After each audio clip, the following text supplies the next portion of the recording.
সর্দার সাহেবকে আমি জোর করে বলে যাই, মনে রাখেন আপনাকে বলা হচ্ছে কিয়ামতের মাঠে আপনাকে উল্টো করে বানা হবে, কোন বাঁচার পথ নেই। অতএব শুনেন, মোড়ল সর্দার সাহেব মরলি করে ক্ষমতা না থেকে ছেড়ে দেন, ক্যাশিয়ার সাহেব ছেড়ে দেন ক্যাশিয়ারি। কেন? আপনি মসজিদে দায়িত্বশীল আছেন। যেগুলো ব্যক্তি মসজিদে দায়িত্বশীল আছেন, বেনামাজির জানাজা আল্লাহ রাসূল কোনদিন পড়ায়নি। বেনামাজি কোনদিন জানাজা নয়, বেনামাজির জানাজা হবে না। আর যে বেনামাজি সে ব্যক্তি কি? সেই ব্যক্তি হলো কাফের। বেনামাজি কখনো মুসলমান হতে পারে না। যার নামাজ নাই সেই ব্যক্তি কাফের।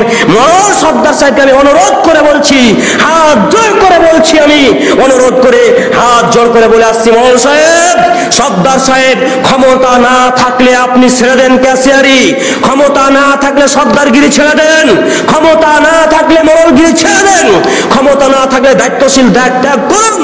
আমার দ্বারা অসম্ভব। আজকে জুমার নামাজে পরে আপনি দাঁড়িয়ে বলুন, শুনেন সমাজের লোক, মসজিদের মুসাল্লিগণ, আমার দ্বারা মোড়লি করা হয় না, আমার দ্বারা কি করা হয় না? দায়িত্ব পালন করা হয় না। কেন? আমি আজ এখন পর্যন্ত বলে বলে নামাজ পড়াতে পারলাম না সমাজের লোককে, আমার দ্বারা অসম্ভব, আমি আর পারলাম না। যদি আপনারা নামাজ রোজা ঠিক মতন করুন তাহলে আমি মোড়ল সর্দার থাকবো, নচেত আমি মোড়ল সর্দার থাকবো না। যদি এই কথা আপনি বলতে না পারেন তাহলে কিয়ামতের মাঠে সেই দিন দাইয়ুস নামে আপনি দাঁড়াবেন।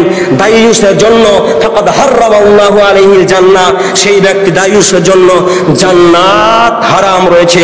মোড়ল সর্দার সাহেব, আপনাদেরকে অনুরোধ করে বলছি, আমার কথার মাধ্যমে জামে মসজিদের মুসাল্লিগণ আপনাদেরকে বলছি, এই যে আমি কঠোরভাবে জোর করে বললাম, আপনারা মনে কষ্ট নেবেন না, আপনারা কষ্ট নেবেন না। কেন? আপনাদের ভালোর জন্য আমি বারবার করে বলে আসছি, এতদিন বলে আসছি।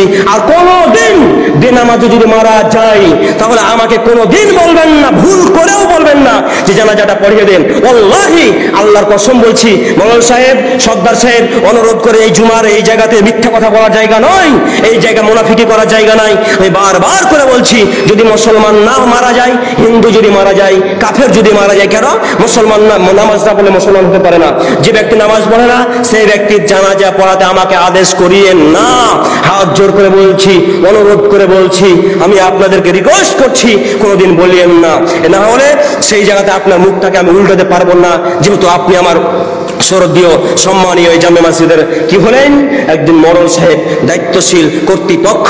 অতএব আমি বলে যাই যে কোনোদিন সেই জায়গাতে বলিয়েন না, লাঞ্ছিত তো আমাকে করিয়েন না, আমাকে বেজ্জতি করিয়েন না। এটা আপনার কাছে অনুরোধ করে বলছি। আপনারা নামাজের দিকে আসুন, আপনারা নামাজের দিকে আসুন। ভারতবর্ষের খুব কঠিন অবস্থা, ভারতবর্ষের খুব কঠিন অবস্থা। যদি নামাজ পড়তে না আসেন তাহলে বাঁচার কোনো পথ নেই। নামাজে আসেন, জুয়া ছুটবে, নামাজে আসেন, চুরি করা ছুটবে, নামাজে আসেন, মদ খাওয়া ছুটবে। আরে মদ খাচ্ছেন খান, জুয়া করছেন, জুয়া খেলছেন খেলেন, চুরি করছেন করেন, ডাকাতি করছেন করেন, বাইরে খাচ্ছেন খাবেন না কেন? কে আপনার ক্যান্সেল করেছে? যতদূর সময় পাচ্ছেন, সময়ের মধ্যে যতদূর আপনার ক্ষমতা, যতদূর আপনি পারছেন, সুস্থ অবস্থায় আল্লাহর কাছে নামাজ পড়ুন। আপনি অসুস্থ আছেন, অসুস্থ অবস্থায় নামাজ পড়ুন। আল্লাহ সুবহানাহু ওয়া তাআলা আমাদের সকলকেই সঠিক জ্ঞান দেখ, সঠিক বুঝ দেখ। সকলে বলুন আল্লাহুম্মা আমিন। যারা বাড়ির মালিক, বাবা হয়ে গার্জেন আছেন, বাড়ির মালিক হয়ে আছেন, আপনার ছেলে যদি নামাজ না পড়ে তাহলে কঠোর শাস্তি হবে। ইমাম আহমদ ইবনে হাম্বল, ইমাম শাফি, তিনারা বড় বড় আলেমে দ্বীন, তিনি হাদিস কোরআনের পণ্ডিত, তিনারা বলেছেন, শুনুন, আর আগেও বলেছি, এখনো বলছি, স্বামী স্ত্রী নামাজ পড়ে, বিবি স্বামী নামাজ পড়ে, স্ত্রী নামাজ পড়ে না, বিবাহ কেটে গেছে, বিবাহ থাকেনি।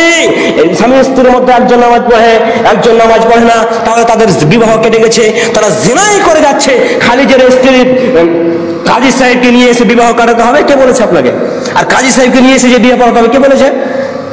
এটা কখনোই। বিবাহ কেটে গেছে আপনার। যা করছেন সব জারজ সন্তান, যা করছেন সব জেনা। লাগান বড় বড় পণ্ডিত, হাদিস কোরআনের পণ্ডিত, তিনারা বলেছেন, আমি বলেছি? কখনো নয়। অতএব আল্লাহ সুবহানাহু ওয়া তাআলা আমাদের সকলকে বুঝার তৌফিক দেয়। সকলে বলুন আল্লাহুম্মা আমিন।